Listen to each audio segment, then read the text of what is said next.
राही मासूम रजा जी की कहानी टोपी शुक्ला। टोपी शुक्ला कहानी दो पात्रों टोपी शुक्ला और इरफान की है।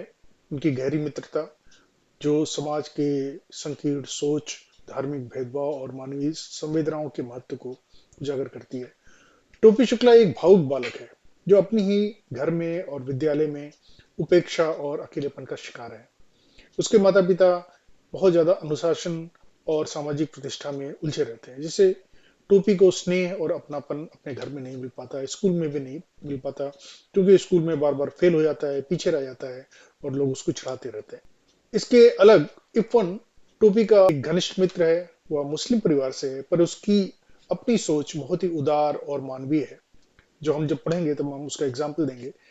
इरफान की दादी काफी हद तक इस कहानी का महत्वपूर्ण पात्र है।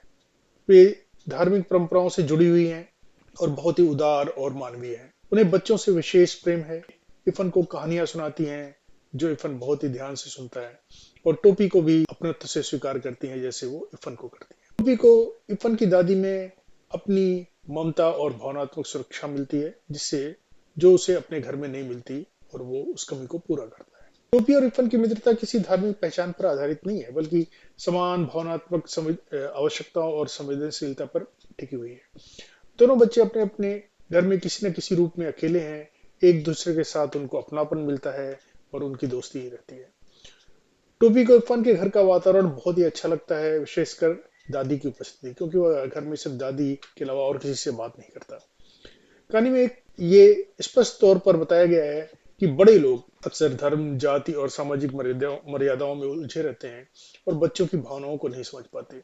बच्चे इन सब भेद से परे होते हैं। हिंदू, मुस्लिम उनके लिए कोई मायने नहीं रखता। उनके लिए सिर्फ मित्रता और स्नेह ही सबसे बड़ा संबंध है। कहानी का सबसे मार्मिक क्षण तब आता है जब इरफान की दादी का निधन हो जाता है। यह केवल इरफान के लिए ही नहीं, बल्कि टोपी के लिए बहुत गहरा झटका होता है। टोपी को लगता है कि उसने अपनी खुद की दादी को खो दिया है। अब उसे इरफान के घर में कोई और नहीं मिलता और बहुत ही सूना और खालीपन लगने लगता है। इससे वो फिर से अकेलापन और अधिक दुखी हो जाता है। ये कहानी यह संदेश देती है कि सच्चे रिश्ते खून, धर्म या परंपरा से नहीं, बल्कि प्रेम, समझ और मानवीय संवेदना से बनते हैं।